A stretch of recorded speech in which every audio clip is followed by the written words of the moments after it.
ఒక వ్యక్తి నా గదిలోకి వచ్చారు. When I opened the door, నేను తలుపు తెరిచినప్పుడు the man who was in white clothes came to near me. తెల్లని వస్త్రాలు వేసుకున్న ఒక వ్యక్తి నన్ను సమీపించాడు. So I asked question, who are you? నువ్వు ఎవరివని నేను అడిగాను. He said, I am Jesus whom you read in the Bible. నువ్వు బైబిల్లో చదువుతున్న యేసును నేనే అని చెప్పాడు.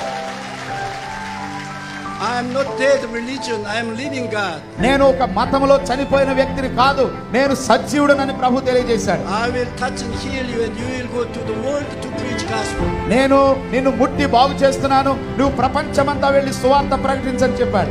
After that, in 6 months I was healed. ఆ తర్వాత 6 నెలల్లో నేను స్వస్థత పొందాను. Now I am 77 years old. I have never been sick in tuberculosis. ఇప్పుడు 77 సంవత్సరాల వయసు, ఎన్నడూ కూడా మరలా నేను రోగిని కాలేదు. The same Jesus is among us right now. అదే యేసు ప్రభు ఈ క్షణంలో ఇక్కడ ఉన్నాడు. He is not religion. ఆయన ఒక మతము కాదు.